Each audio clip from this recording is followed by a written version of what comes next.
जो लोग services provider होते हैं, ठीक है, और वो लोग उन लोगों को कैप्चर कर रहे होते हैं जो जल्दी में होते हैं। वो कहता है कि ना मुझे तो 10 दिनों में मेरी वेबसाइट चाहिए, मुझे 20 दिनों में चाहिए, मुझे 30 दिनों में चाहिए, ठीक है। वो सर्विस प्रोवाइड करते हैं और सर्विस प्रोवाइड करके डिसअपीयर हो जाते हैं। लेकिन लॉस किनका होता है? जिनकी प्रॉपर्टीज़ होती हैं, मतलब जिनकी वेबसाइट्स होती हैं, जिनकी डोमेन्स होती हैं। अगर हम कोई ब्लैक हैट एसईओ टेक्निक इस्तेमाल करेंगे, ठीक है, जो भी अच्छी कंपनीज हैं, यानी कि कोई भी अच्छी कंपनी होगी वो आपको कभी भी नहीं कहेगी कि मुझे महीने में रिजल्ट चाहिए, क्योंकि हमें गूगल के स्टैंडर्ड के मुताबिक चलना है। मैंने कहा अगर आपने ऑन साइट एसईओ की और आपने अच्छे से कीवर्ड्स चूज़ कर लिए, ठीक है, ऑन साइट एसईओ करके तो आप 1 महीने 1.5 महीने में ऑप्टिमाइज हो सकते हो। लेकिन आपकी जो डोमेन अथॉरिटी है वो इम्प्रूव करने में आपको कम से कम 4 से 6 महीने का टाइम चाहिए। अब अगर आप इस टाइम को ओवरराइड करना चाहते हैं कि भाई नहीं ये वाला टाइम तो बहुत ज़्यादा है, ठीक है, मुझे तो जल्दी करना है, तो वो कोई भी आपको जल्दी करके दे देगा। लेकिन क्राउलर जब बार बार आपकी वेबसाइट पे विजिट करेगा तो हो सकता है कुछ विजिट्स में तो वो आपको क्राउल करे, और जिस विजिट में उसे पता लग गया कि आपकी वेबसाइट जो है वो अडॉप्ट किए हुए है ब्लैक हैट टेक्निक्स, उसके बाद आपकी जो वेबसाइट होगी वो ब्लैक लिस्ट हो जाएगी। और ब्लैक लिस्ट होने का मतलब ये है कि गूगल उसको क्रॉल नहीं करेगा, आप जो मर्जी कर लें। इसका मतलब क्या हुआ कि अब हमें अपना कंटेंट और अपनी डोमेन, ये दोनों चीज़ें चेंज करनी पड़ेंगी। जब हम ये दोनों चीज़ें चेंज करेंगे तो ही हम आ सकते हैं, अदरवाइज मिसाल के xyz.com मैंने ब्लैक हैट की है, ठीक है। अब जब गूगल को ये पता लग गया कि ये ब्लैक हैट है, अब ब्लैक हैट क्या है? हम जो भी ऑर्गेनिक चीज़ें सीख रहे हैं इसके अलावा कोई भी बंदा कोई मेथड इस्तेमाल करेगा वो ब्लैक हैट है। मतलब मैं कोई माउस बेचने लगा हूँ, मुझे पता लगा कि भाई ये जो आजकल जो है ना न्यूज़ इनकी बड़ी ट्रेंडिंग चल रही है, ठीक है, आजकल बड़ी न्यूज़ चलने लगी हुई हैं, पीटीआई की न्यूज़ चल रही हैं, तो मैंने क्या किया, उस तरह के कीवर्ड्स अपनी वेबसाइट पर लगा दिया। अब मुझे था कि ये वाले कीवर्ड लगाऊंगा तो क्या होगा, रैंक कर जाएगी मेरी वेबसाइट। एक दफ़ा रैंक करेगी, जब गूगल ने किसी को क्रॉल करके आपकी वेबसाइट दी, यूज़र उस पर आया, ठीक है, वो तो आपसे रेलिवेंट इन्फॉर्मेशन ही नहीं थी, 2-3 दफ़ा इस तरह कीवर्ड्स पे रैंक करेगी, उसके बाद आपकी जो वेबसाइट है वो ब्लैक लिस्ट हो जाएगी। सो हमने कभी भी कोई भी शॉर्टकट मेथड अपनी वेबसाइट को ग्रो करने के लिए, और ख़ास तौर पर जो काम एक चीज़ एक शॉर्ट मेथड है, जो काम आप डॉलर से करोगे ना, पेमेंट करके करोगे, एज ए एक्सपर्ट आपको समझ लेना चाहिए कि आप ऑर्गेनिक काम नहीं कर रहे, ठीक है, आप अनऑर्गेनिक काम कर रहे हो, नेचुरल नहीं है ये, ठीक है। ये पेड में चला गया। पेड क्या है? Ad paid fine. अगर आपने एड खिलाई है फाइन, लेकिन अगर आप ऑर्गेनिक, जी आप ले लें ट्रेनर,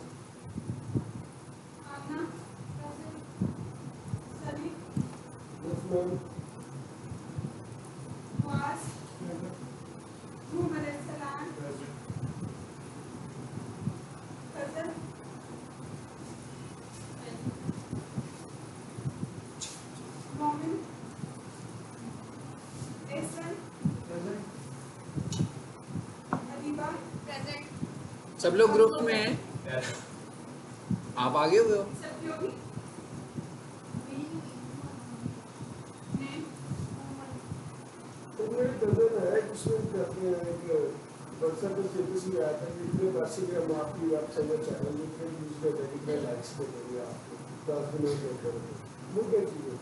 उसको बाद में डिस्कस करते हैं, मुझे लगा कि हम टॉपिक से हट ना जाए, है ना, क्योंकि फिर हम रोज़ाना बातचीत करके चले जाते हैं, फिर आप एंड पे मुझे पूछते हैं आज प्रैक्टिस क्या करनी है, ठीक है, वो फिर गुफ्तगू रह जाती है, पीछे प्रैक्टिस कुछ नहीं बचती है, ठीक है।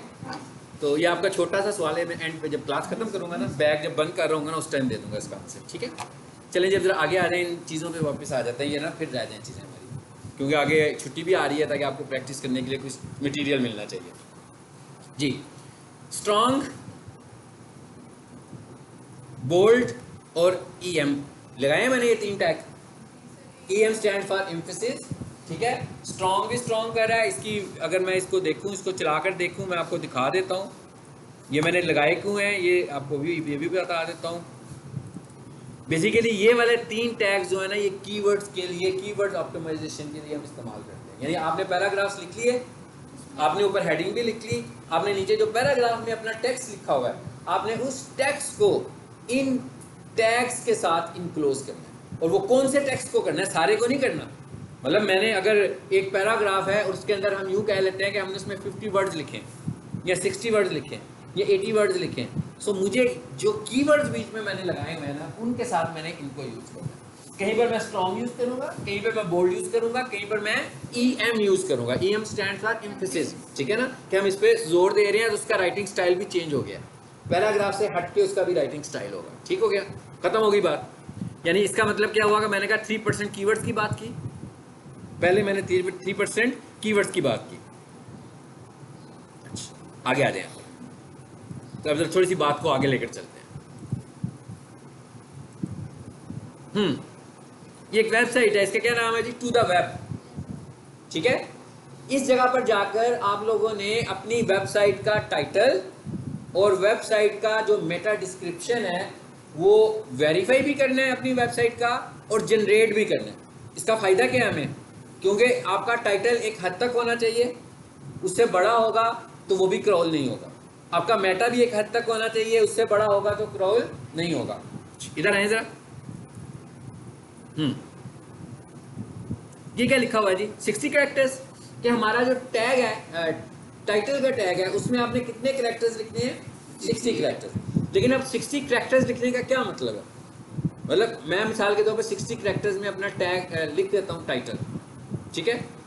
अब कैपिटल लेटर्स में आपको भी पता है, यानी कि मैं अगर आपसे कोई चीज़ लिख कर कहूँ, कैपिटल लेटर्स में एक नाम लिखूँ और उसके नीचे स्मॉल लेटर्स में लिखूँ और उसके नीचे प्रॉपर केस में लिख दूँ, जिसमें सेंटेंस केस में लिख दूँ।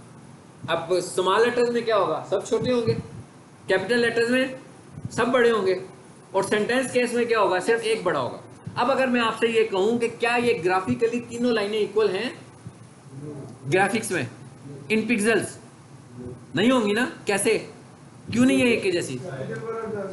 हाँ, इसलिए कि जो स्मॉल लेटर्स है उसका साइज छोटा है। इसका मतलब क्या हुआ कि एग्जैक्टली हम 60 कैरेक्टर्स की बात नहीं कर सकते। हो सकता है कि मैं लिख रहा हूँ ऑनलाइन NMD कैट प्रिपरेशन, अब मैंने लिखा ऑनलाइन स्मॉल लेटर्स में, प्रिपरेशन भी लिख दिया स्मॉल लेटर्स में, आगे जो बीच में मैंने लिखा हुआ ना NMD कैट, वो तीनों वर्ड्स में मैंने लिख दिए कैपिटल लेटर्स में।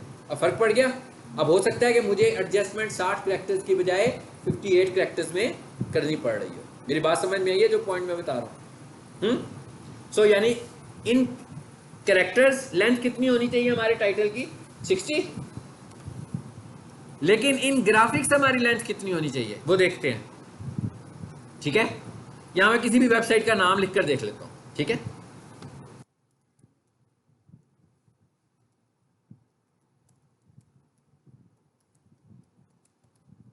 जी मैंने एक वेबसाइट लिखी, ये क्या लिखा हुआ आ रहा है, ये वेबसाइट का क्या नाम है, टू द वेब, ये याद रखना है आपने। ठीक है, ये वैसे मैं लिंक भी शेयर कर दूंगा ग्रुप के अंदर। इस वेबसाइट का क्या नाम है जी, टू द वेब। ठीक है, यहां से मैं खोल लेता हूं TLHR 38 वाला भी, ताकि मैं आपके ग्रुप में ये चीजें शेयर कर दूं।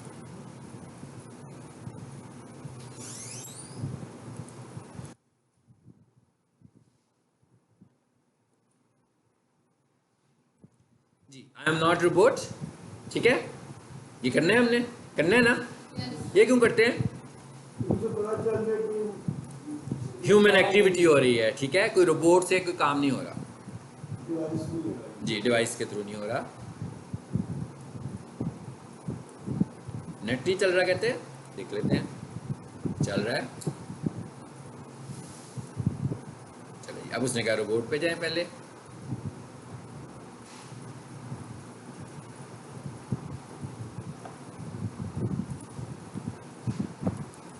चलिए, इसको रीलोड कर लेते हैं पेज को। में भी ये जब का लोड हुआ हुआ है, काफ़ी देर से हुआ हुआ है पहले से ही।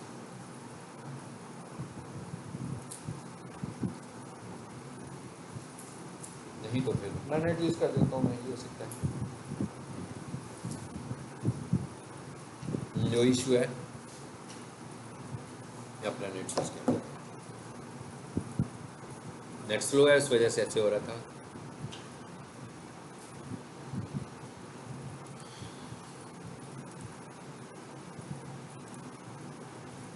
चलो,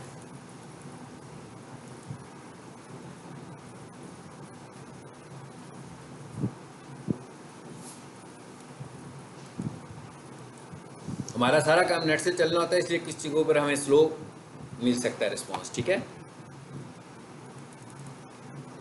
वैसे मैं चाहूँ तो ये सारी चीज़ें आपको नेट के बगैर भी पढ़ा सकता हूँ, लेकिन जो चीज़ें नेट से करने का फ़ायदा है और जो आपकी एक्सपर्टीज़ में इजाफा इस तरह डायरेक्ट होगा उस तरह नहीं हो सकता। ठीक, इस वजह से मैं ये सारी चीज़ें लाइव करवाता हूँ। सबको नज़र आ रहा है? मैं किसी के आगे तो नहीं हूँ, आपको नज़र आ रहा है?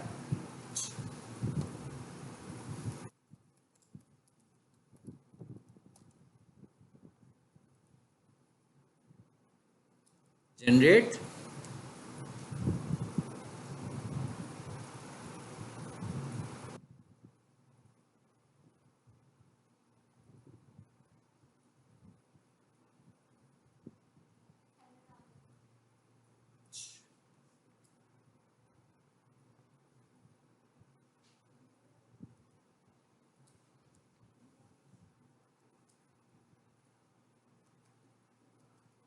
कोई और वेबसाइट लिख लेते हैं, अब यही लिख लेते हैं, एक बार नहीं आएगी तो लिख लेंगे। ठीक है,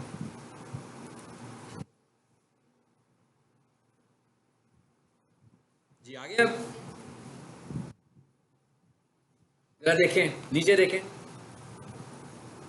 ये मैंने क्या किया है, मैं नया नहीं लिखा। मैं चाहता तो वेबसाइट का यूज़ भी ना करता, मैं अपनी ही वेबसाइट बना रहा हूँ। उसी के लिए मुझे टाइटल जनरेट करना है, उसी के लिए मुझे डिस्क्रिप्शन भी लिखनी है, तो नो डाउट ये मुझे लिखना पड़ेगा खुद से। ऐसा तो नहीं ऑटोमेटिक तो नहीं आएगा ना, ये मैंने वेबसाइट में से निकाला है तो इसने उसका टाइटल और उसी की डिस्क्रिप्शन ली है।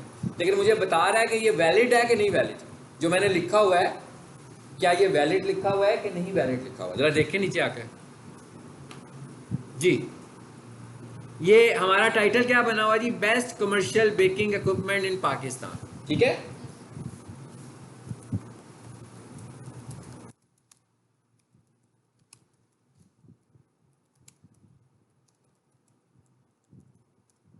नहीं जी, मैंने लिखा कमर्शियल बेकिंग इक्विपमेंट। देखिए ऊपर क्या वेबसाइट आई है, वही आई है ना जो हमने लिखी है। ठीक है, ये स्टूडेंट ने ऑप्टिमाइज की है, ये आप लोगों को सिर्फ मैं इनकरेज करने के लिए भी करता हूँ कि आप लोग भी अगर मेहनत करेंगे तो कर लोगे। ये स्टूडेंट ने ऑप्टिमाइज की हुई है वेबसाइट। ठीक है, किस पे की हुई है, कमर्शियल बेकिंग इक्विपमेंट के कीवर्ड पे की हुई है। तो इस तरह आप भी कर सकते हो। ये वेबसाइट ऊपर आ रही है ना, टॉप पे आ रही है। अब हम इधर वापस आ जाते हैं इसमें। तो ये लिखा हुआ जी best commercial baking equipment in Pakistan. अब हमें ये तो पता लग गया कि भाई 60 कैरेक्टर तक उसने कहा था। ठीक है, अब मैं इसके आगे जंग कुछ लिख देता हूँ, देखते हैं कहाँ तक जा सकते हैं।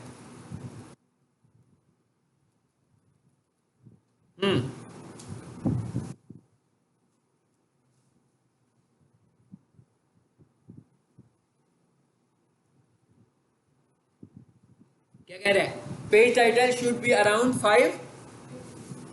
580 पिक्सल इन लेंथ। सबको समझ में आ गया? कहता है भाई आपने जब अपना एक पहली बात क्या है, टाइटल बनाना है, टाइटल में कीवर्ड्स होंगे।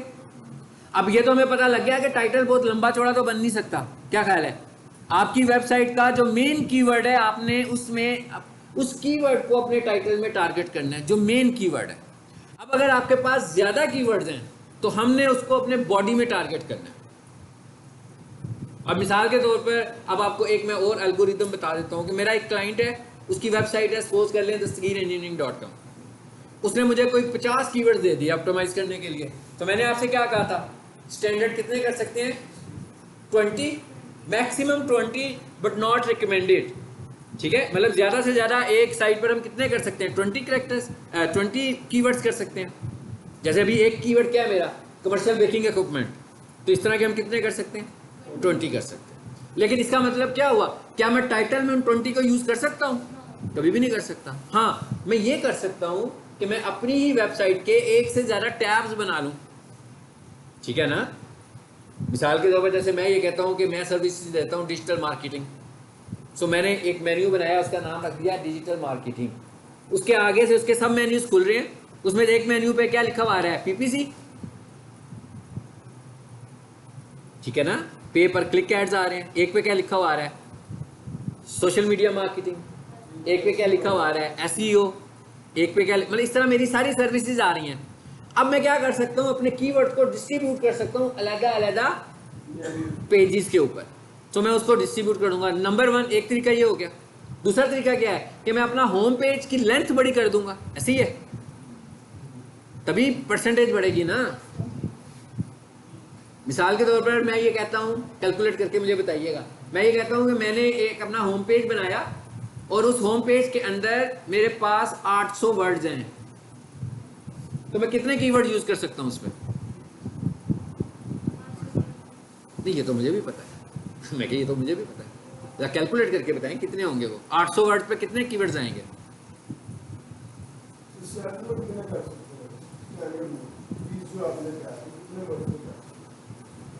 नहीं, कुल 3%। जी, there is only criteria, calculate करके बताएं जी। 24, यानी कि 800 का 3% कितना होता है? ये पूछ रहा हूँ सवाल बेसिकली। 800 का 3% कितना होता है? ये सिंपल सा क्वेश्चन है। 24 होता है। ओके, सही है, यही है। ओके, अब हम ये कहते हैं कि जनाब हम लोगों ने 1500 वर्ड्स का 1500 वर्ड्स लिखे, ठीक है। अब मैंने कीवर्ड एडजस्ट करने हैं, इसका मतलब क्या होगा? 24। अब 24 क्या है आपके? किसी एक कीवर्ड की ओपेसिटी की बात हो रही है, 20 की नहीं हो रही है, ये भी ज़हन में रखना है। एक कीवर्ड की बात कर रहे हैं ना कि यह मेरा कीवर्ड है कमर्शियल बेकिंग इक्विपमेंट, ठीक है। सो मैं अगर इतना मेरा टेक्स्ट होगा तो मैं इतनी दफ़ा उसको रिपीट कर सकता हूँ। अब मेरा दूसरा कीवर्ड आ गया कोई, अब मैं कहता हूँ मेरे पास जो वर्ड हैं वो 1500 वर्ड्स हैं। अब क्या होगा? अब परसेंटेज कितने चली गई?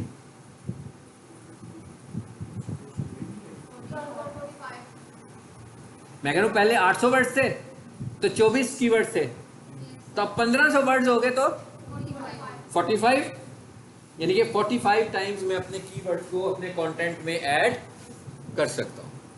अब ये एक तरीका तो ये हो गया, एक ये तो होम पेज पे ही हो गया ना सारा काम। मैं ये वाला काम तो हमने होम पेज पे ही कर लिया, लेकिन इसके लिए ज़रूरत किस चीज़ की है? बहुत अच्छा किस्म का कंटेंट। ऐसे तो नहीं ना, रबिश टाइप करके तो नहीं हम बीच में कीवर्ड्स लगा सकते कि कहीं से भी कोई टेक्स्ट पकड़ा, उठाया, हर 2 लाइनों के बाद बीच में अपना कीवर्ड लगाया, उसको स्ट्रॉन्ग किया, बोल्ड किया तो हमारा काम हो जाएगा। ऐसे तो नहीं होगा। हमने प्रॉपर इन्फॉर्मेशन देनी है। मतलब जैसे मैं आपसे कह रहा हूँ, मैं बोल रहा हूँ तो मेरे कंटेंट को आपने इंग्लिश में कंपोज करना है, तो अब लाजमी बात है मेरी बातों को ही ट्रांसलेट करोगे ना जो मैं बोल रहा हूँ, तो उसके बीच में फिर हम लोग अपने टॉपिक से रेलिवेंट कीवर्ड एडजस्ट करेंगे। समझ आ गई बात? ये अब एक तरीका तो ये हो गया। एक तरीका क्या है? अब मेरा क्लाइंट क्या कह रहा है? मेरा क्लाइंट ये कह रहा है कि बेसिकली तो मुझे ट्रैफिक भी चाहिए और क्यूरीज भी चाहिए। ऐसे ही है ना, मुझे ट्रैफिक भी चाहिए। अब ट्रैफिक की टर्म हम जब इस्तेमाल करते हैं, इसका क्या मतलब होता है? लोग हमारी वेबसाइट को विजिट करें, ज़्यादा से ज़्यादा लोग हमारी वेबसाइट को विजिट करें, मतलब ये होती है ट्रैफिक, कि ज़्यादा से ज़्यादा लोग हमारी वेबसाइट को विजिट करें। वो कहता है मुझे ट्रैफिक भी चाहिए और लीड्स भी चाहिए, ठीक है। विजिट करने के लिए तो वो आप वाला फार्मूला भी इस्तेमाल कर सकते हैं ना, जो अभी आपने सवाल किया था मुझसे कि भाई इतने का ये ले लो, इतने का ये ले लो, ठीक है। लेकिन उस विजिट्स का क्या फ़ायदा होगा? लीड्स तो नहीं मिलेंगे उस विजिट से। लीड्स लेने के लिए तो हमें सही जेन्युइन ऑडियंस को टारगेट करना पड़ेगा, तभी लीड्स मिलेंगी। अब अगर आप अनपेड काम कर रहे हो तो आप टारगेट ऑडियंस कैसे कर सकते हो? स्वाय कीवर्ड्स के आपके पास कोई और ऑप्शन नहीं है ना। यानी कीवर्ड्स को ऑप्टिमाइज किया होगा तो ही ऑर्गेनिकली आएंगे ना ऊपर, अदरवाइज तो पेड लोग ऊपर नजर आएंगे, आप तो कहीं भी नहीं होंगे। तो इसका मतलब क्या हुआ कि हमें कीवर्ड्स पे काम करना है। अच्छा, अब मैं क्या कर रहा हूँ? मैं ये कह रहा हूँ कि मुझे उसने दे दिए 50 कीवर्ड्स, मैंने क्या किया, 3-4 कीवर्ड्स उसके होम पेज पर सेट कर दिए, ठीक। उसके बाद कुछ कीवर्ड जो है ना उसका एक सब पेज भी मुझे मिल गया, उस पर सेट कर दिया। उसके बाद मैंने क्या किया? उसके बाद मैंने ये किया कि उसकी जो प्रोडक्ट्स थी ना, उस प्रोडक्ट्स की, मतलब उसकी जो बाकी के कीवर्ड्स थे, बेसिकली बाकी के कीवर्ड्स क्या थे? उसके प्रोडक्ट्स थी उसकी। तो मैंने क्या किया, उनकी सब डोमेन्स बना दी। अभी सब डोमेन का कॉन्सेप्ट है कि मैं जल्दी से बता दूं क्या होता है। एक मेन डोमेन है, मतलब मेरी एक डोमेन बनी हुई है, ठीक है। मैं कहता हूँ मेरी एक डोमेन है dckitchen.org, इसके ऊपर वो किचन की चीज़ें बेच रहा है, बहुत सारी चीज़ें बेच रहा है। अब होम पेज में मैं कितने कीवर्ड टारगेट कर सकता हूँ कंपटीटर के साथ मिलकर? नहीं ना, 2 मेरे ऊपर होंगे, 2 उसके ऊपर होंगे, ऐसे ही होगा ना। किसी 2 कीवर्ड पे मैं ऊपर आ रहा हूँ, किसी 2 कीवर्ड पे वो ऊपर आ रहा हूँ। तो मैं क्या करता हूँ? मैं कहता हूँ मैं अपने 20 कीवर्ड्स को बना देता हूँ 20 प्रोडक्ट्स, और 20 प्रोडक्ट्स बनाने के बाद मैं क्या करता हूँ, उनकी सब डोमेन्स बना देता हूँ। सब डोमेन क्या है? अभी मेरी वेबसाइट है www.dckitchen.org, ठीक। अब मेरी एक प्रोडक्ट क्या है? Pizza oven. एक प्रोडक्ट क्या है? Bakery equipment. एक प्रोडक्ट क्या है? Ice cream machinery. चलें जी, मैंने 3 बता दिया आपको। हाँ, मैंने क्या किया, 3 सब डोमेन्स बनाई, एक का नाम रख दिया। सब डोमेन्स क्या होती है? डोमेन के जैसे फोल्डर आपको बनाना आता है सबको, फोल्डर के अंदर एक और फोल्डर बना लेते हो, इसी तरह डोमेन। ये आपको ये भी तरीका बताऊंगा, सी पैनल खोल के सी पैनल का यूज़ करना भी सिखाऊंगा, जहाँ पर वेबसाइट अपलोड होती है, ठीक है। आपने एक डोमेन बनाई हुई है .dckitchen.org, वहाँ सब कुछ पड़ा हुआ है, सारा डाटा पड़ा हुआ है। अब आपको आइसक्रीम मशीनरी को भी जल्दी से ऑप्टिमाइज करना है। हमने क्या किया, एक सब डोमेन बनाई और उसका नाम रख दिया आइसक्रीम मशीनरी। तो मेरी वेबसाइट का यूआरएल क्या बन गया, icecreammachine.dckitchen.org। समझ आई बात की? क्या हुआ, सब डोमेन बन गई। अब मैंने क्या किया कि आइसक्रीम मशीनरी से रेलिवेंट जितना भी डाटा था ना, सारा मैंने उठाया, उसका कंटेंट लिखा, फिर मुझे मार्जिन मिल गया सब काम करने के दोबारा। मैंने कहा खुला ग्राउंड है अब मेरे पास, फिर नए सिरे से मैं कंटेंट लिख सकता हूँ, नई चीज़ें बता सकता हूँ। मैंने एक पूरी वेबसाइट बनाई, उसका एक होम पेज बना लिया, उसके ऊपर आइसक्रीम मशीनरी के कीवर्ड्स को टारगेट कर दिया। अब वहाँ पर मैं कुछ टारगेट नहीं कर रहा हूँ सिवाय आइसक्रीम मशीनरी के। मुझे आइसक्रीम के 2 हॉट कीवर्ड्स लग रहे हैं जिस पर मैं आ ही नहीं रहा था ऊपर, तो मैंने उनको अपनी सब डोमेन में जाकर, अब मैं कोई पेड सहारा नहीं ले रहा, ठीक है ना। हम किसी को कह नहीं रहे कि हमारे ये कीवर्ड तो ऑप्टिमाइज हो गए, तो भाई ये वाले आप हमसे कितने $, लेंगे, इनको भी ऑप्टिमाइज करके दे दो फौरी तौर पर। नहीं, हम एक ऑर्गेनिक मेथड इस्तेमाल कर रहे हैं। क्या इस्तेमाल कर रहे हैं, मैंने एक सब डोमेन बनाई और वो एक मेरे लिए नई डोमेन है, ऐसी है ना, मेरे लिए एक नई प्रोडक्ट है, उसके ऊपर मैं अपने कमर्शियल किचन की बात ही नहीं कर रहा, मैं किसी चीज़ की बात नहीं कर रहा। उसमें मैं क्या कह रहा हूँ, मैं कह रहा हूँ जब भी कोई यूज़र लिखेगा ना आइसक्रीम मशीनरी या और क्या मैं बोल रहा था अभी, फ्रीजर्स भी हो सकते हैं। मैंने 2-3 कीवर्ड्स मैंने उठाए और उसको मैंने उस पर एडजस्ट कर दिया और उस पर ऑप्टिमाइज कर दिया। तो क्या हुआ, कुछ महीने के बाद, 20 दिनों के बाद, 1 महीने के बाद मेरा एक कीवर्ड ऑप्टिमाइज हो गया। अब मैंने उस वेबसाइट पे किया क्या, उसका होम पेज चेंज कर दिया, मगर उसका अबाउट अस चेंज नहीं किया। अबाउट अस मैंने उसका बनाया और उसको किधर रिडायरेक्ट किया, अपनी मेन वेबसाइट के ऊपर। यानी कि मेरी जो dckitchen.org की वेबसाइट थी उसका एक अबाउट अस बना हुआ था पहले ही, सो मैंने उस अबाउट अस को रिडायरेक्ट कर दिया अपनी मेन साइट पर। फिर उसमें एक कॉन्टैक्ट अस का बना होता है, उसका कॉन्टैक्ट अस बनाया, उसमें भी कुछ नहीं किया। जैसे ही कोई बंदा कॉन्टैक्ट अस पे क्लिक करता है वो कहाँ चला जाता है, DC किचन पे। यानी कि बेसिकली मैं क्या कर रहा हूँ, अब आपको समझ आई बात की, क्या कहा है मैंने। यानी मेरे पास 5 प्रोडक्ट्स थी, तो मैंने 5 जो सब डोमेन्स बना डाली और वो सारा डाटा अलहदा किया, वो मेरी वेबसाइट पर भी पड़ा हुआ है। लेकिन जब मैंने डाटा अलहदा किया तो मैंने डुप्लीकेशन का चेक रखना है, पकड़ी जाएगी ना नहीं तो वेबसाइट का तो पता लग जाएगा कि बनाई है तो DC किचन से सारा डाटा उठाकर आपने यहाँ पर ले आए हो, वहाँ का डाटा अलहदा होगा, वहाँ का कंटेंट अलहदा होगा। यानी अगर आपने 5 सब डोमेन्स बना लिए हैं, बेसिकली मैं किस लिए बनाई है 5 सब डोमेन्स, 5 कीवर्ड टारगेट करने के लिए फौरी तौर पर। तो मैंने आपसे कहा कि महीने से 1.5 महीने में आप 1-2 कीवर्ड तो टारगेट कर सकते हो, ठीक है। अब आपकी 1-2 कीवर्ड मेन से टारगेट हो रहे हैं, 5-6 कीवर्ड्स आपकी सब डोमेन से टारगेट हो रहे हैं।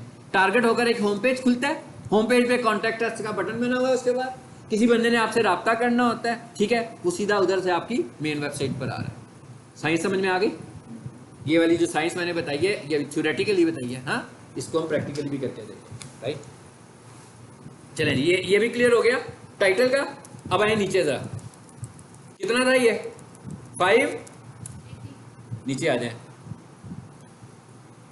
मेटा डिस्क्रिप्शन जी, मेटा डिस्क्रिप्शन में जी लिखा हुआ है, Dastgir engineering is a prime supplier of baking kitchen equipment in Pakistan, comma आगे क्या लिखा है जी, pizza oven, kernel ovens and conventional ovens. Basically description में हमारे पास बहुत शॉर्ट स्पेस है, ठीक है ना, मतलब ऐसे नहीं है कि हम 1000 ऑफ वर्ड्स में कुछ लिख सकते हैं। मैंने अभी आपको क्या बताया, कितनी बड़ी डिस्क्रिप्शन लिखनी है, आपने देखें कितनी बड़ी लिखनी है, 160 कैरेक्टर्स, बस, इससे ऊपर नहीं जा सकते आप। अभी ये कैरेक्टर्स में है, पिक्सेल्स में नहीं है। पिक्सेल्स हो सकता है कि अगर मैंने कुछ कैपिटल लेटर्स यूज कर लिए बीच में, तो पिक्सल से ये 160 से भी 140 पर भी आ सकती है, कि बीच में मेरे एब्रीविएशंस भी आ गए हैं। सो हमें कोशिश करनी चाहिए अनटिल के हमारे क्लाइंट की रिक्वायरमेंट ना हो कि हम एब्रीविएट यानी अपर लेटर्स को अपने टाइटल में या अपनी डिस्क्रिप्शन में कम से कम इस्तेमाल करें। लेकिन अगर आपका कोई क्लाइंट के ऐसा हो जिसके अंदर कोई एब्रीविएशन वाली चीज़ हो, जैसे मैं कहूँ मेरा क्लाइंट स्टार्स एकेडमी है तो वो MD कैट करवाते हैं, ठीक है ना, तो मैं MD कैट को स्मॉल लेटर्स में लिखूंगा तो वो ठीक नहीं लगेगा, ठीक है, तो मुझे उसको कैपिटल लेटर्स में लिखना पड़ेगा, कोई एब्रीविएशन बन रहा है। लेकिन खुद से ऐसे ही कंपनी के नाम को कैपिटल लेटर्स में लिखने की ज़रूरत नहीं है हमें, ठीक है। सो ये भी हमें पता लग गया जी। अब आ जाए इधर वापस, इसकी लेंथ की भी बात कर लें। इधर भी मैं कुछ लिखता हूं, पता लग रहा है किधर तक जा सकते हैं अभी हम,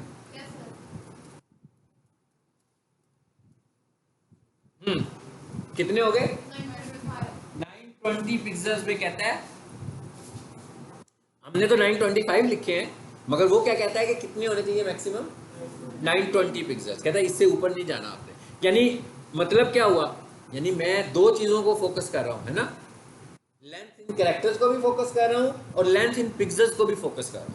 मुझे दोनों चीजों को फोकस करना है। अगर तो मैं सिर्फ इतनी चीज किसी किताब में पढ़ के कर लेता तो हो सकता है बीच में कैपिटल लेटर्स होते तो मेरा टाइटल ऑप्टिमाइज टाइटल नहीं होना था। अगर मैं सिर्फ कैरेक्टर्स को देख के उधर कर लेता, हाँ अगर मैं सिर्फ पिक्सल्स को देख के करूंगा देन फाइन, इसलिए कि वो कैरेक्टर्स को बीच में कवर कर लेंगे। लेकिन अगर मैं सिर्फ कैरेक्टर्स को देख के करूंगा तो वो पिक्सल्स को बीच में कवर नहीं करेंगे। हाँ जी, समझ आ गई बात की? ये मैंने आपको दो चीजें बता दी, यानी हमने HTML भी पढ़ी, है ना, और हमने HTML के साथ साथ थोड़ी सी SEO भी पढ़ ली कि हमने टाइटल में और डिस्क्रिप्शन में क्या SEO करनी है। लेकिन हमने क्या नहीं पढ़ा? हमने अभी ये नहीं पढ़ा कि हमने कीवर्ड कैसे डिफाइन करना है। ये आ जाएगा आगे जाकर, ठीक है? अभी हमने एक प्री डिफाइंड कीवर्ड पे काम कर लिया कि ये कीवर्ड बन चुका हुआ है, लेकिन हम अपनी प्रोडक्ट के हिसाब से कीवर्ड बनाने का तरीका भी सीखेंगे कि भाई आपको सबसे अहम बात क्या है? कीवर्ड बनाना। देखिए, अगर मैं कोई कीवर्ड ही नहीं बनाता अपनी प्रोडक्ट का, मतलब मैं किसी बंदे से वेबसाइट बना लूँ और वो SEO एक्सपर्ट नहीं है तो मेरी वेबसाइट को बड़े अच्छे तरीके से बना देगा, लेकिन जब भी मैं अपनी वेबसाइट को देख रहा हूँ वो किसी कीवर्ड पे टारगेट नहीं हो रही होगी। कीवर्ड टारगेट कैसे हो सकता है? कीवर्ड टारगेट आपको करेगा बिजनेसमैन खुद, जिसका बिजनेस होगा। मतलब पीक सॉल्यूशंस वाले अगर वेबसाइट बनवाएंगे तो वो वेब डेवलपर से या SEO एक्सपर्ट से क्या कहेंगे? कहेंगे भाई मेरी वेबसाइट तो बन जाएगी, वेबसाइट में तो और भी बहुत सारी बनी हुई है ऑलरेडी, ठीक है? होना क्या चाहिए कि कोई भी बंदा कंप्यूटर कॉलेज ढूंढ रहा हो तो मैं उसे नजर आ जाऊं। यानी कि वो इस तरह बात करेंगे ना, वो तो इस तरह बात करेंगे, वो टेक्निकल लैंग्वेज में तो बात नहीं करेंगे। वो तो कहेंगे आपको कोई भाई FSC की क्लासेस कोई बंदा ढूंढे अगर गूगल पे तो मैं उसे नजर आना चाहिए। अगर कोई बंदा BS की क्लासेस के लिए कोई अच्छा कॉलेज ढूंढ रहा हो तो हमारी एकेडमी ऊपर नजर आई, हमारा कॉलेज ऊपर, वो इस तरह बात करेंगे। अब इन सर्च फ्रेजेस के साथ आपने क्या करना है? कीवर्ड्स बनाने हैं। देखें, कीवर्ड जो होता है सबसे पहले क्या होता है? सर्च फ्रेज होता है ना एक। यानी आप इतने सारे लोग बैठे हुए हैं, ठीक है, मैं कहूँगा ना आप पिज़्ज़ा मंगवाते हैं बाहर से, तो आप सबसे कहते हो कि टर्म तो लिखो, क्या लिखोगे? हर बंदा अपनी मर्जी से कुछ लिख देगा, लेकिन जो टेक्निकल टर्म होगी मैं उन आप सब की सर्च फ्रेजेस जो होंगी उनको बुलाकर मैं एक टेक्निकल टर्म बनाऊंगा जो गूगल के ऊपर ज़्यादा इस्तेमाल हो रही होगी। दैट इज़ अ कीवर्ड, ठीक है? ये कैसे बनेगी इसको हम आगे चलकर देखेंगे। यहाँ तक क्लियर हो गया? चलिए अब आ जाए वापस जरा नोटपैड की फाइल में, उसको छोड़ दें, वो अभी रेलिवेंट नहीं है हमसे, ठीक है?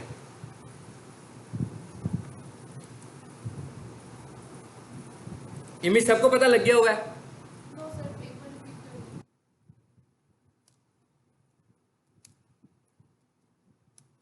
जी,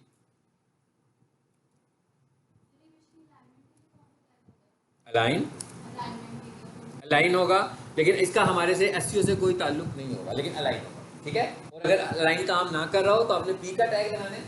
मतलब जहां इमेज लगा रहे हैं, इमेज से पहले आप लगाएं P का टैग, उसके अंदर लगाएं align equals to right side पे चला गया पैराग्राफ। अब उस पैराग्राफ में इमेज लगा हुआ है ना, समझिए मेरी बात क्या कहा मैंने कहा आप चाह रहे हैं कि इमेज लगे और वो राइट साइड पर चला जाए। आप क्या करोगे? इमेज लगाने से पहले क्या लगाओगे? P का टैग। P क्या है? पैराग्राफ। उसके बाद उसके अंदर जाकर आप P में लिख दोगे अलाइन इक्वल्स टू राइट। अब क्या हुआ? पैराग्राफ राइट साइड पे चला गया। अब उस पैराग्राफ में करना क्या? आपने टाइपिंग करनी है या कोई इमेज लगाना है, ऐसे ही है ना? तो उसके अंदर मैं एक इमेज लिखूंगा, उसको मुझे अलाइन करने की जरूरत नहीं है। अब जैसे ही मैं P का टैग बंद करूंगा, इमेज का टैग बंद करूंगा, तो मेरा इमेज ऑटोमेटिकली कहाँ पर होगा? राइट पर। बात समझ में आ गई है, ठीक है? लेकिन इसका हमें बनी हुई वेबसाइट मिल जानी है, इसमें हमें कोई इशू नहीं है, ये हमारी हेडेक नहीं है जी। देखिएगा सर, मैं लिखता जा रहा हूँ सर, आपने मुझे बताना है कि आपको क्या समझ आई है।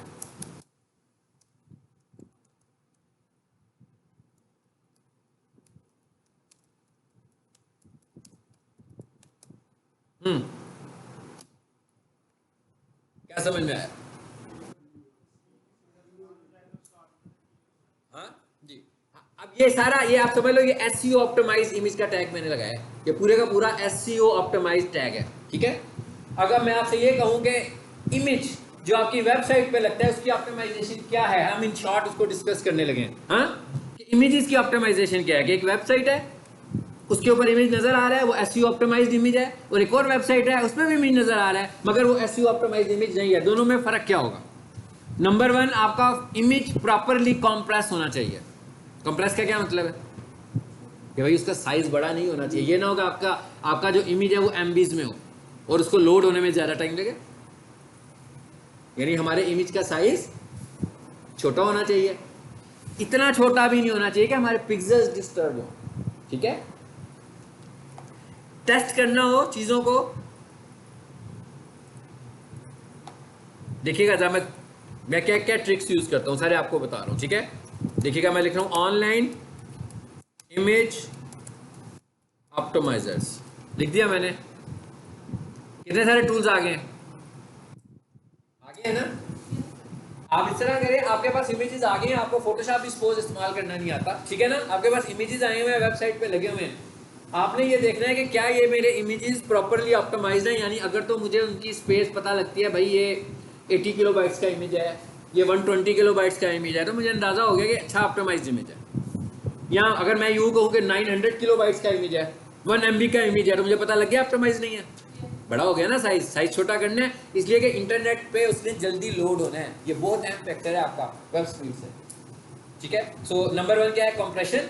अब ये मैंने ऑनलाइन टूल्स कितने सारे निकाल दिए आपको, निकल आए हैं ना। किसी एक पे क्लिक कर देता हूं, सिंपल, कोई मुश्किल काम तो नहीं है। कह रहा है फाइल को चूज करें, मुझे कोई इमेज दें, ठीक है, और मुझसे ऑप्टिमाइज करवा लें।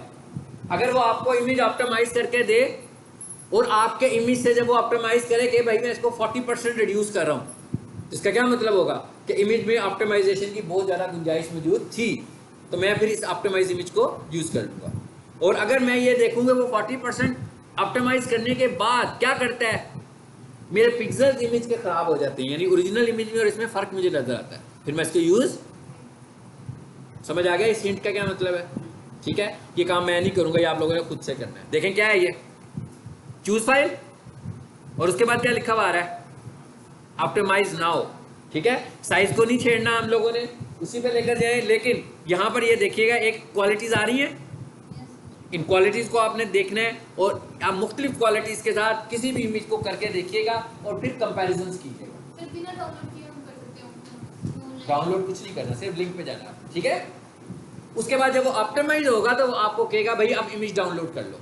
यानी लाजमी बात है, हमने उसे अपना इमेज दिया है ना, लोकल कंप्यूटर से इमेज दिया है, अपनी पीसी से इमेज दिया है, तो उसने उसको कन्वर्जन किया है, तो अब उसकी वाली कन्वर्जन चाहिए ना हमें, तो उसको हम डाउनलोड करेंगे और फिर हम उसका क्रॉस चेक कर देंगे। ठीक है, नंबर 1 यानी कि एक इमेज ऑप्टिमाइजेशन क्या आ गई,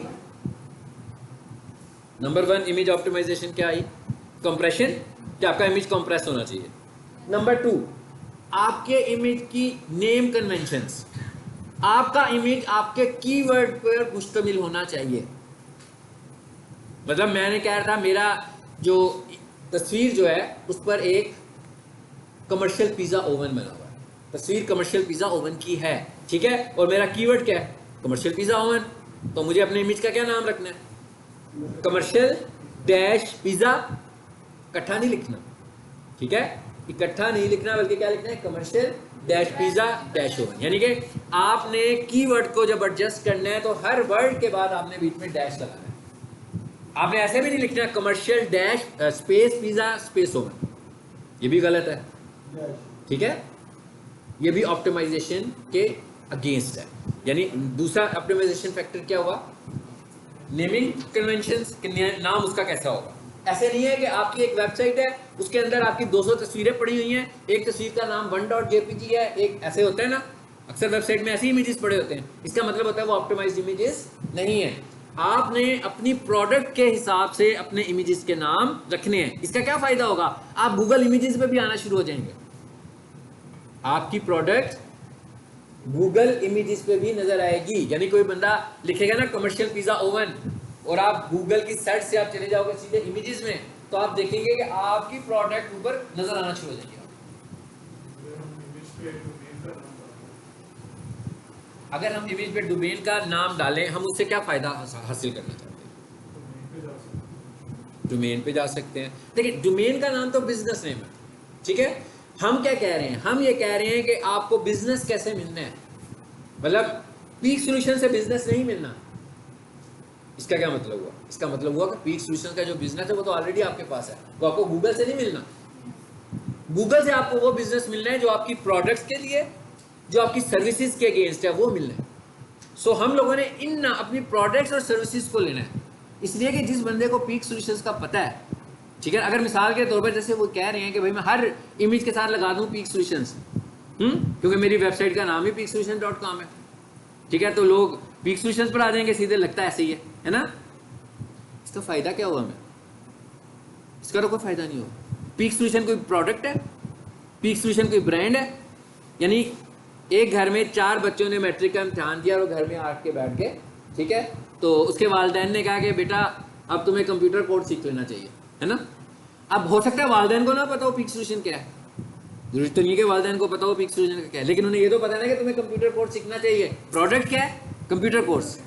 यानी प्रोडक्ट का तो सबको पता है ना, यानी मैं जो चीज़ खरीदना चाहता हूँ उसका तो मुझे पता है, मुझे जो चीज़ चाहिए उसका तो मुझे पता है। हम ये कह रहे हैं कि हम जो है ब्रांड को टारगेट नहीं कर रहे, ब्रांड तो ऑलरेडी टारगेटेड है, ठीक है, हम अपनी प्रोडक्ट और हम अपनी सर्विसेज को टारगेट कर रहे हैं। चलें आगे चलते हैं, खत्म हो गया ये मसला भी।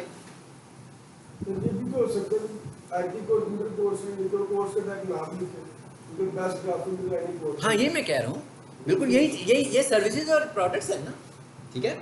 चलिए अब आगे चलते हैं। अगली ऑप्टिमाइजेशन की, ये मैं सारी आपको मुख्तलिफ आज का लेक्चर अगर इतना हिस्सा आप रिकॉर्डिंग सुनेंगे ना इधर से लेकर इधर तक, जितना मैंने इमेजेस शुरू किया, तो आपने समझना है कि ये इमेज ऑप्टिमाइजेशन की बातें हो रही हैं सारी। कंप्रेशन से मैंने शुरू की थी शायद बात, है ना। ओके, अब यहाँ आगे बात क्या आ गई जी? Alt stand for alternate. इसके 2 पर्पज होते हैं। एक पर्पज होता है एसईओ के लिए, ठीक है। अच्छा, एक टर्म होती है क्राउलर और एक टर्म होती है स्पाइडर। क्राउलर और स्पाइडर क्या होता है? बेसिकली वेबसाइट्स को, किसी भी वेबसाइट को कौन कौन खोलता है, यानी किसने आपकी वेबसाइट को एक्सेस करना है? 2 तरह के लोग हैं, एक तो ह्यूमन बींग्स, ठीक है, और एक क्राउलर्स। एक गूगल यानी किसी भी सर्च इंजन के क्राउलर्स, उनको हम क्राउलर भी बोलते हैं, उनको हम बोट भी बोलते हैं और उनको हम स्पाइडर भी कहते हैं। ये तीनों नाम एक ही चीज़ के हैं। उसने क्या करना है? बेसिकली हम कह रहे हैं ना हमारी वेबसाइट इंडेक्स होगी, ये कहते हैं। वेबसाइट ऊपर आती है तो कैसे आती है? इंडेक्स होती है तो आती है ना। जैसे मैंने आपको एक दफ़ा पहले भी एग्जांपल दी थी कि आपकी सारी क्लास में से हम रोज़ाना इवैल्यूएशन करते हो कि भाई आज कौन सा बच्चा अच्छा पढ़ा, बैठ के डिसिप्लिन के साथ पढ़ता रहा, तो हमने 3 बच्चों के नाम लिख कर दे दिए। कल आए फिर 3 बच्चों के नाम लिख के दे दिए। ये क्या कर रहा हूँ मैं? ये क्रॉल कर रहा हूँ, ये क्रॉलिंग होने लगी हुई है, ठीक है। 10 दिनों के बाद हमने कहा कि भाई पहले नंबर का बच्चा, दूसरे नंबर का बच्चा और तीसरे नंबर का बच्चा निकाल लेते हैं। इंडेक्सिंग तो बहुत, क्राउलिंग तो बहुत सारी हुई है ना। हर रोज 5-5 बच्चों के नाम आ रहे थे, लेकिन जब हमने उसमें से सिर्फ टॉप 3 निकालने थे तो हमने देखा भाई कि एवरेज कौन सा बच्चा सबसे अच्छा था, तो हमने उसको क्या कर दिया? नंबर 1। उसके बाद जो अच्छा था उसको नंबर 2, ये इंडेक्सिंग कर दिया। सो पहला क्या काम है? क्राउल करना। दूसरा क्या काम है? इंडेक्स करना। यानी पहले उसने क्राउल होना है, फिर उसने इंडेक्स होना है। ये क्राउलर क्या कर रहा है? अब ये क्राउलर क्या है? क्राउलर को मैं फिजिकली आपको नहीं दिखा सकता, ठीक है। मतलब क्राउलर ऐसे ही है जैसे भाई कौवा उड़ने लगा हुआ, ये चिड़िया उड़ रही है, ठीक है। ये सॉफ्टवेयर है सर्च इंजन्स का जो आपकी वेबसाइट के ऊपर हर वक्त उड़ता रहता है और आपको मॉनिटर कर रहा होता है कि हो क्या रहा है, कौन आ रहा है, कौन जा रहा है, लोग क्या सर्च कर रहे हैं। अब ये क्राउलिंग हो क्या रही है? लोगों के साथ हो रही है कि लोग क्या सर्च कर रहे हैं, लोगों की क्या डिमांड है। आप देखते हैं ना, सजेशन आ जाती है आपको गूगल पे, जस्ट 2 वर्ड लिखे तो एकदम सजेशन बॉक्स आपके सामने आ जाता है। वो बेसिकली क्या होती है? वो लोगों ने जो जो चीज़ ढूंढी होती है वो उसकी इंडेक्सिंग बन रही होती है, ठीक है। सो क्राउलर, एक मिनट, क्राउलर, स्पाइडर और बोट, ये तीनों चीज़ें क्या हैं? एक ही चीज़ के नाम है। अब एक वेबसाइट है जो उसने खुलना है, उसने यहाँ तो क्राउलर के लिए खुलना है या एक यूजर के लिए खुलना है, ऐसे ही है ना। 2 ही बंदों ने उस पर जाना है ना। मतलब मैं बैठा हूँ तो मुझे पीक सॉल्यूशन में पढ़ना है तो मैं लिख रहा हूँ पीक सॉल्यूशंस या मैं लिख रहा हूँ कंप्यूटर कोर्सेज, और एक वेबसाइट बनी हुई है तो सर्च इंजन ने उसको देखना है कि भाई इसके क्या सूरत हाल है, इसे मैंने कहाँ पे रखना है, वो उसे क्राउल करने लगा हुआ है। यानी एक वेबसाइट को 2 ही तरह से देखा जा रहा है, या तो उसे यूजर देख रहे हैं या उसे क्राउलर देख रहे हैं। याद रखिएगा, क्राउलर जो है वो कभी भी ग्राफिक इंटरफेस नहीं देखता। यूजर क्या देखता है? आज तक किसी यूजर ने आपकी वेबसाइट का सोर्स कोड पढ़ा? जो मैंने आपको पढ़ा रहा हूँ? नहीं पढ़ता ना कोई भी नहीं देखता कि HTML इमेज का टैग, H1 का टैग, कोई देखता है ये चीजें? नहीं। आप लोग क्या देखते हो? ग्राफिक वर्जन अपनी वेबसाइट का। क्रॉलर क्या देखता है? टेक्स्ट वर्जन आपकी वेबसाइट का। टेक्स्ट वर्जन का मतलब ये नहीं है कि जो आपकी वेबसाइट पर टेक्स्ट लिखा है वो, यानी कि कोड आपका देखता है। क्रॉलर क्या देखता है? आपका कोड। इसका मतलब क्या हुआ कि मेरी तस्वीर कितनी खूबसूरत बनी हुई है, इमेज जितना खूबसूरत लगा हुआ है, उसे इस चीज से कोई मसला नहीं है। उसने जाके मेरे इमेज को भी किस जगह पे पढ़ना है? जाके कोडिंग में ही पढ़ना है। हाँ, मेरे इमेज को उसने ये जरूर देखना है कि इमेज बड़ा तो नहीं है, इमेज हैवी तो नहीं है, ये तो जरूर देखना है उसने। लेकिन सब कुछ रीड कहाँ पे करना है उसने? ये चीज, इस चीज का भी पता उसको कोडिंग में ही लग जाएगा। अब ये जो आर्ट का टैग है, मैंने कहा ये दो लोगों के लिए काम कर रहा है, ठीक है। एक क्या काम हो रहा है कि आपने एक इमेज लगाया और आपका इमेज ऑनलाइन करप्ट हो गया, एरर आ गया, उसमें नजर तो नहीं आएगा, या इमेज का नाम चेंज हो गया गलती से आपसे, लेकिन कोडिंग में आपने कोई, जो आप लोग एरर कर रहे थे, आपसे जब इमेज नहीं लग रहा था तो क्या हो रहा था? इमेज तो नहीं था दिखता। ऐसी है ना, जिसको इमेज का एरर आया है उसका इमेज तो नहीं आया ना पहले, जब तक उसने एरर रिजॉल्व नहीं किया, नहीं आया। एरर रिजॉल्व किया, आ गया। अब हम ये कह रहे हैं कि अगर हमारा इमेज नजर ना आए तो क्या आ जाए? आर्ट का टेक्स्ट नजर आ जाए, अल्टरनेटिव, यानी इमेज नहीं आ रहा, देख लो भाई, ठीक है। आप यहां पर कोई बंदा कुछ भी लिख सकता है, लेकिन हम लोग क्या लिख रहे हैं यहां पे? हम लोग यहां पर अपना कीवर्ड लिख रहे हैं। अब ये कीवर्ड किसके लिए है? ये तो पता लग गया ये किस लिए था, अल्टरनेट पहला। इसका एसईओ से कोई ताल्लुक नहीं है, लग रहा है ना आपको कि इसका एसईओ से कोई ताल्लुक नहीं है। जो पहला आर्ट मैंने आपको सिनेरियो बताया, इसका तो एसईओ से कोई ताल्लुक नहीं है। दूसरा क्या है? दूसरा ये है कि भाई यहां पर अपना कीवर्ड लगा दो। कमर्शियल पिज्जा ओवन की तस्वीर लगाइए, क्रॉलर को, स्पाइडर को, बॉट को नहीं पता कि भाई ये तस्वीर क्या है, ठीक है। ये पिज्जा ओवन है, इसमें पिज्जा बनते हैं, कौन कौन से पिज्जा बनते हैं, उसे इस चीज से कुछ नहीं पता। उसे कैसे पता लगेगा ये पिज्जा ओवन की तस्वीर है? आर्ट के एट्रीब्यूट से। इमेज के अंदर जो आपने आर्ट का एट्रीब्यूट लगाया हुआ है, वहां पर जो आपने लिखा ना कमर्शियल पिज्जा ओवन, इसका मतलब है उसे पता लग गया है कि भाई ये जो इमेज है ये किसको रिप्रेजेंट कर रहा है? Pizza oven. तो जब भी कोई बंदा कमर्शियल पिज्जा ओवन ढूंढे तो मुझे इस इमेज को दिखाना है, यानी कि ये अगली ये आ गई। ये थी इसकी बड़ी बड़ी जो ऑप्टिमाइजेशन फैक्टर्स थे इमेजेस के। इसके आगे एक और चीज भी मैंने इस्तेमाल कर ली है, ये मैं ऑप्शनली खुद इस्तेमाल करता हूँ। ये क्या है? इससे भी बहुत फर्क पड़ता है, ठीक है। इसकी रियल प्रैक्टिस है कि इससे भी बहुत फर्क पड़ता है। ये क्या है? फिर कीवर्ड आ गया। कीवर्ड ही है ना, वही कीवर्ड लिखा ना जो मैंने आर्ट में लिखा था। ये क्या चीज है कि जब आप किसी पिक्चर के ऊपर माउस रखते हो तो येलो कलर में कुछ लिखा हुआ आ जाता है, उसके ऊपर हिंट आ जाता है ना, बिल्कुल इस तरह। जैसे भी मैं यहाँ पर रखूंगा तो क्लोज लिखा हुआ आ गया, छोटा सा, है ना। इस तरह मैं चाहता हूँ कि कोई भी बंदा मेरे इमेज पर आए, ठीक है, इमेज पे माउस रखे तो भी आ जाए। ये भी एक अच्छा ऑप्टिमाइजेशन फैक्टर है हमारा। ये सारी चीज़ें अगर अपने अपने हर इमेज के साथ आपने कर ली तो इसका मतलब क्या हुआ कि आपने इमेज ऑप्टिमाइज कर ली। अब आप पूछो। क्रॉलर स्पाइडर एक ही बंदे का नाम है, ठीक है। जैसे मेरा नाम अली भी है, मेरा नाम टीपू भी है, और भी कोई नाम हो सकते हैं, ठीक है। एक ही चीज़ के मैंने नाम बताए थे। कोई बंदा आपसे मुख्तलिफ नाम पूछे तो आपने परेशान नहीं होना, ठीक है। ये नहीं कहना कोई बंदा कि स्पाइडर बताओ क्या होता है स्पाइडर, तो आपको स्पाइडर तो कुछ भी नहीं होता, क्रॉलर होता है। तो मैंने कहा किसी जगह पर स्पाइडर बोलते हैं, किसी जगह पर क्रॉलर बोलते हैं, ठीक है, और बोट भी बोलते हैं। यहाँ पर कीवर्ड ज़्यादा यूज नहीं होगा, ठीक है। इस सवाल का जवाब मैं आप लोगों से लेता हूँ। अच्छा,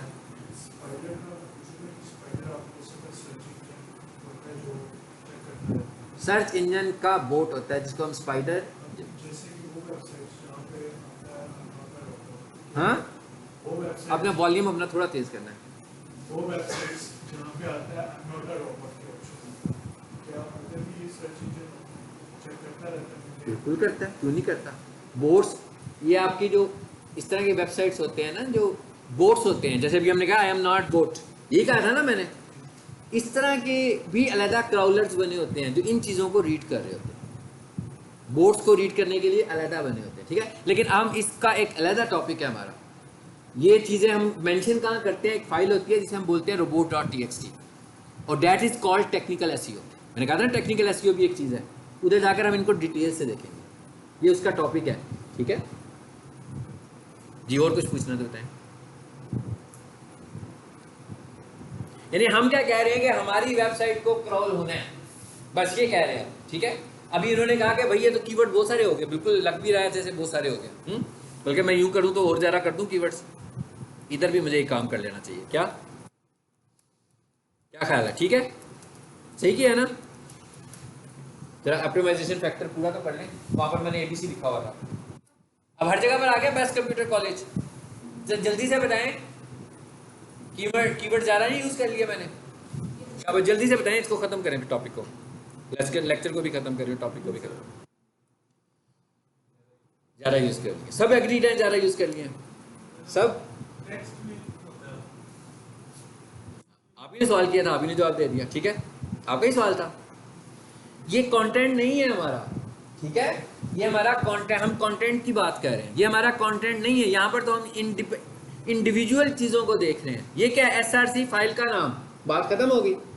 आगे क्या आ रहा है? आर्ट एट्रीब्यूट, एक दफ़ा, बात खत्म होगी। ये तकरीबन 120 से लेकर 140 कैरेक्टर दे सकते हो आर्ट में, 120 से लेकर 140 कैरेक्टर में। इसका मतलब क्या हुआ कि मैं इधर मल्टीपल कीवर्ड भी टारगेट कर सकता हूँ।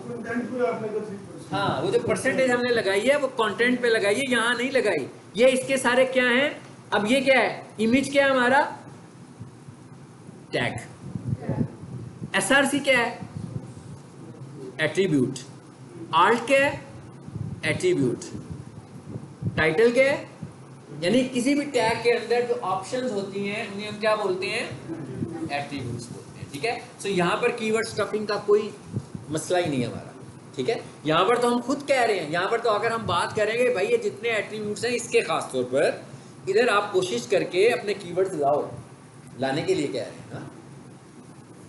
ठीक हो गया? चलिए जी आगे चलते हैं।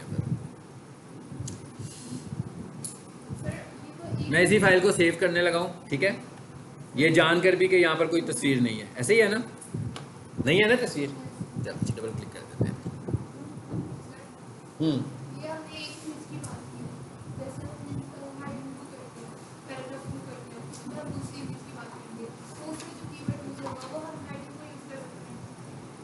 एक लगा लिया, खत्म। अब दूसरी, आपके पास 50 इमेजेस हैं, आपने 50 देखें। अब आप ऐसे तो नहीं कर सकते, मतलब आप अपनी वेबसाइट पे टारगेट कर रहे हो 5 कीवर्ड्स, ठीक है, और आपके पास अगर 10 इमेजेस हैं और 10 के 10 इमेजेस पर आप एक कीवर्ड तो टारगेट नहीं करोगे, क्या करोगे?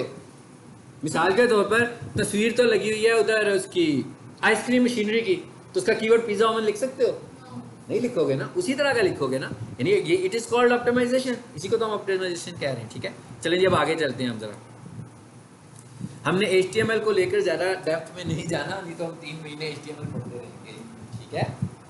ओके, हमें SEO पे शिफ्ट होना चाहिए, हमें वेबसाइट एडिटिंग पर भी शिफ्ट होना चाहिए, ठीक है। मैं ये कह रहा था ये वेब डेवलपमेंट का कोर्स नहीं है, मैं सिर्फ आपको ये बताना चाह रहा हूँ कि एक आधे लेसन में मुझे आपको स्विच करना है वेबसाइट एडिटिंग पर। हमने इस पर ज़्यादा रिसर्च भी नहीं करनी है, ओके। हाँ, हमने रिसर्च क्या करनी है कि मैं आपको अगर वेबसाइट एडिट करने के लिए दूंगा वो हमने पूरी एडिट करनी है। वो कैसे करनी है वो ट्रिक्स आपको मैं बताऊँगा कैसे एडिट करनी है आपने, ठीक है। लेकिन हम उसके सारे कोड को नहीं हमने पढ़ना, हम पढ़ने बैठ जाएंगे तो फिर तो हम वेब डेवलपमेंट का कोर्स करना शुरू हो गए ना। हमें उस पर नहीं जाना। SEO बहुत, हमारे पास बहुत सारी चीज़ें हैं इस डिजिटल मार्केटिंग के कोर्स में, सिर्फ SEO नहीं है, और भी बहुत कुछ है, ठीक है। और हमने SEO को टारगेट करना है, वेब डेवलपमेंट तो बिल्कुल नहीं है ना। सो इसलिए हम उसको टारगेट नहीं करें, इसलिए मैंने कहा था कि इसको हमने करना है। आपको इमेज समझ में आ गया, फाइन। अब मैंने जैसे यहाँ पे लिखा है तो मुझे अब इसकी डिटेल में जाने की ज़रूरत नहीं है। क्या है ज़रूरत?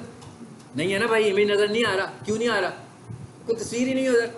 हाँ, तस्वीर लगाऊंगा तो नज़र आनी शुरू हो जाएगी, ठीक है। अच्छा, उसके बाद आगे क्या चीज़ है? एक चीज़ और देख लें इसमें, वो भी मैं आपको बता देता हूँ साथ ही। क्या?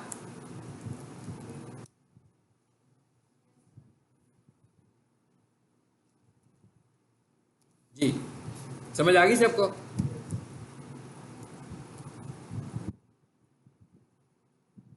चलो, इमेज का अच्छा, कुछ टैग्स होते हैं उनको पेयर टैग बोलते हैं और कुछ नॉन पेयर टैग्स होते हैं, ठीक है। कुछ टैग्स होते हैं जिन्हें क्लोज करना जरूरी होता है और कुछ टैग्स होते हैं जिन्हें क्लोज ना भी करें तो कोई मसला नहीं है। मिसाल के तौर पर अगर मैं कहूँ आपसे ही मैं पूछ लूँ पेयर टैग और अनपेयर टैग जितने आपने देखे हैं, आपको क्या लगता है कौन से टैग को पेयर होना चाहिए? मिसाल के तौर पर जैसे मैं कहूँ H1, इसे पेयर होना चाहिए कि नहीं होना चाहिए? पेयर होना चाहिए ना।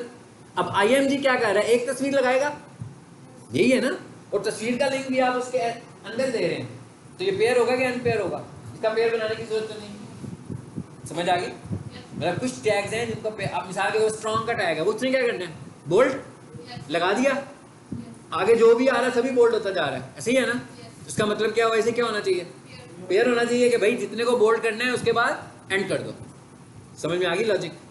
अब मैं एक दो टैग और साथ जल्दी से बताने लगा, वो क्या है, BR लाइन ब्रेक, इसका क्या काम है, एक लाइन छोड़ना, ठीक, चला दिया। ये पेयर है क्या अनपेयर है, नॉन पेयर टैग है, इसको भी पेयर करने की जरूरत नहीं। क्यों? कहता कि भाई एक दफा लिखोगे तो एक लाइन छोड़ दूंगा, बस खत्म होगी बात, तो क्लोज करने की जरूरत नहीं। लेकिन एक्सपर्ट तरीका ये होता है ऐसे टैग्स को लिखने का, देखें जिनकी क्लोजिंग ना हो, साथ ही ये लगा दें, ठीक है। इसका क्या मतलब है कि आप HTML वैलिडेटर को बता रहे हैं, क्योंकि आपकी वेबसाइट भी वैलिडेट होती है कि भाई इसने कोडिंग का प्रॉपर इस्तेमाल किया हुआ कि नहीं किया हुआ। यानी ये जो क्लोजिंग टैग्स हैं वो लगाएं। अब इसके लिए अलग क्लोजिंग टैग लगाने की जरूरत नहीं, /BR, इसके लिए इस तरीके से हम क्लोज कर सकते हैं, ठीक है। अच्छा एक और लगा देता हूं मैं जी, HR stand for horizontal rule. अब इसकी गहराई में नहीं जाना, ठीक है, नहीं तो 2 लेक्चर में मैं पढ़ाता रहूँगा।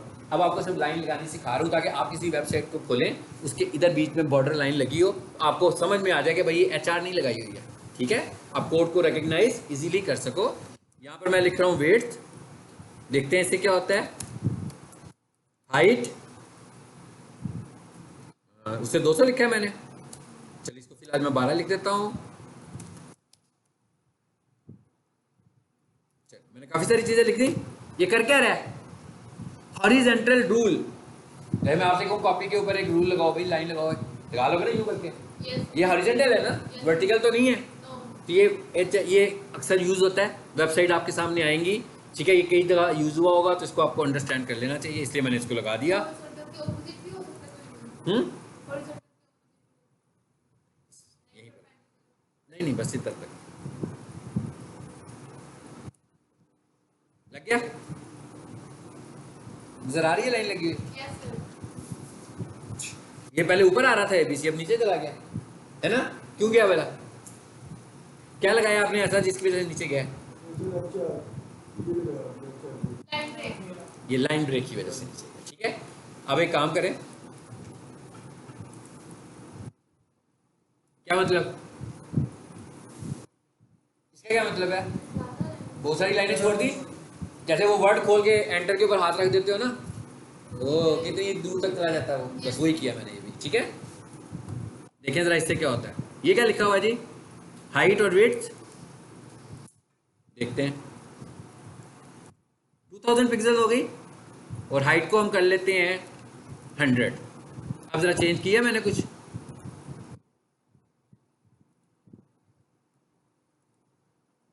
कहाँ देख रहा था मैं भला, यहाँ देख रहे थे हम, लाइन लंबी हो गई, किससे लंबी हुई, विड्थ से, ठीक है। हाइट क्या है उसकी, इस तरह हाइट है, लंबाई। अब उसको जरा, तो उसको भी थोड़ा बड़ा करके देख लो जल्दी से,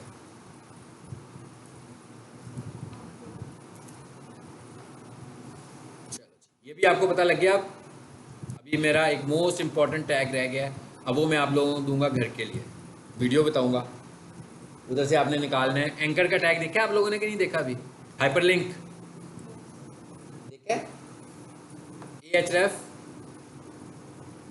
लेक्चर का टाइम ओवर हो गया, देखा कि नहीं Ahref, वीडियोस में से जाकर किसी ने देखा है?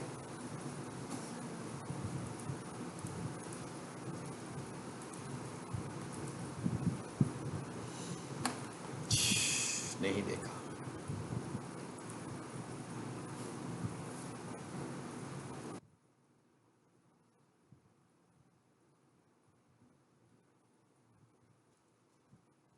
हाँ जी मैं कह रहा हूँ Ahref किसी ने देखा, नहीं देखा? एक काम करता हूँ, लेक्चर आपने खुद ढूंढना है, ठीक है, किधर ढूंढोगे वाला, जो नेपटेक के लेक्चर है उसमें से जाकर, ठीक है, मैं आपको उसकी फाइलें शेयर करूँगा ग्रुप में, ठीक है, एंकर्स की जो फाइल्स हैं वो शेयर करूँगा, हाइपरलिंक वाली HTML फाइल्स जो है, जिनकी आपने प्रैक्टिस करनी है।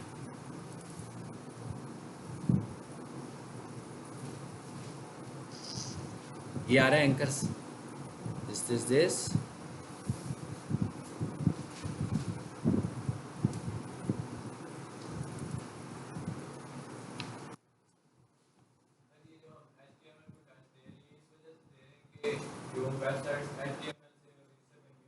हर वेबसाइट HTML से बनी हुई है। और जब हमने SEO करनी है तो हमने इन्हीं जैसे अभी मैंने SEO की ऑप्टिमाइज किया ना, इमेज की ऑप्टिमाइजेशन, ठीक है। अब ये इमेज की ऑप्टिमाइजेशन मेरे पास जो भी वेबसाइट आती है तो मैं इधर जाकर उसको ऑप्टिमाइज करता हूँ।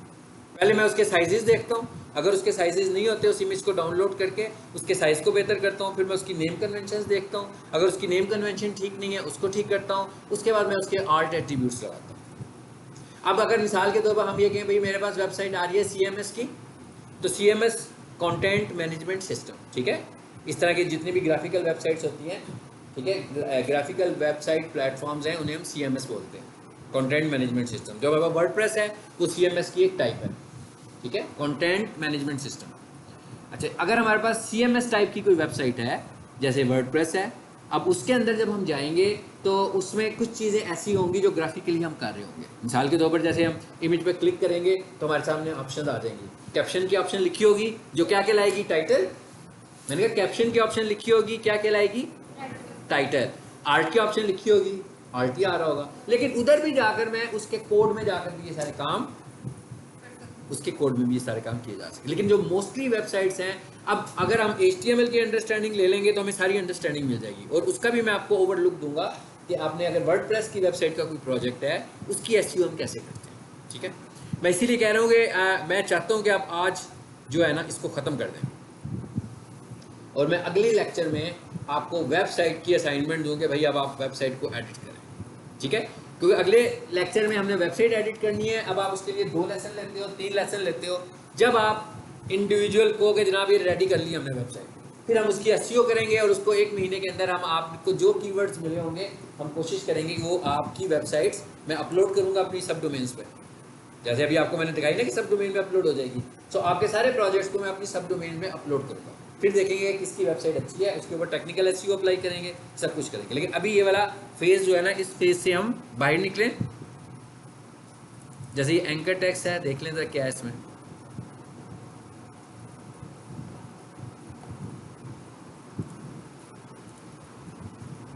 आई फ्रेम, OL,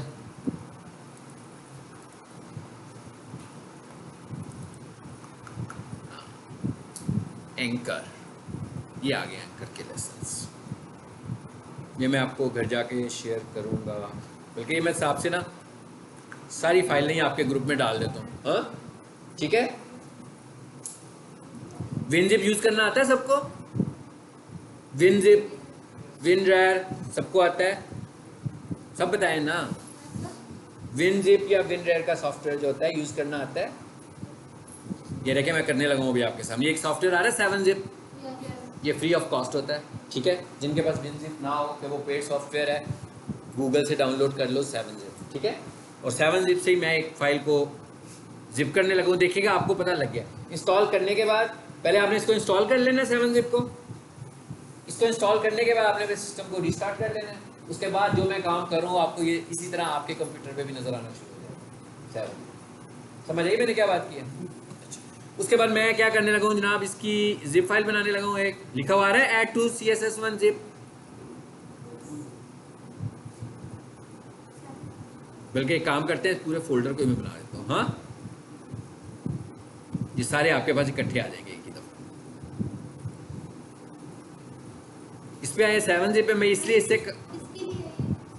जी अब देखिए, अब आपको नहीं पता कंप्रेशन क्या होती है। यानी मेरे पास 10 फाइलें पड़ी हुई हैं, ठीक है। मैं उन सबको एक ही फाइल बनाकर कंप्रेस करके एक फाइल बनाता हूँ किसी को भेजने के लिए, ठीक है। बजाय इसके कि 10 फाइलों को अटैच करूँ, एक फाइल अटैच करूँगा। आप इसे अपने पास डाउनलोड करें और इसको अनजिप कर लें, वो सारी ऐसी ही नज़र आएंगी जैसे अभी मेरे पास नज़र आ रही है, ठीक है जी। मैंने इसे क्या किया, PKHTML, ये मैं सारा फोल्डर ही कर दिया, हो गया। ये फोल्डर मैं आपके ग्रुप में शेयर कर देता हूँ। अब मैं आपको यहाँ भी इसको अनजिप करके दिखा देता हूँ ताकि आपको पता लग जाए कैसे इसने अनजिप होना है। इधर आते हैं, इधर आते हैं। आपकी जो है मुझे नहीं पता क्या लिखा हुआ है, हमने जून लिखा हुआ है ग्रुप का नाम, GM जून लिखा हुआ है। यहाँ पर मैं इसको ले आता हूँ,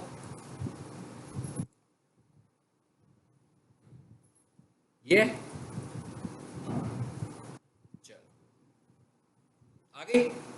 ये आपके ग्रुप में आ गई, आपने इसे डाउनलोड कर लेना है। जब आप इसे डाउनलोड कर लोगे तो ये आपको ऐसे नज़र आएगी। क्या ख्याल है, ऐसी नज़र आएगी ना? Ctrl+C, इसको मैं किसी और जगह पे रख देता हूँ ताकि आपको समझ में आ जाए। कॉपी करके समझाने के लिए सिर्फ रख रहा हूँ। पेस्ट। अब आपने जब इसको डाउनलोड कर लेना है, 7zip पहले इंस्टॉल कर लिया आपने, फिर आप जब इसको करोगे तो यहाँ पे राइट क्लिक करोगे, यहाँ पर 7zip आ रहा होगा। ये क्या लिखा हुआ है? Extract here. इसका क्या मतलब हुआ? इसको यहाँ पर एक्सट्रैक्ट कर दो। देखिए क्या होता है।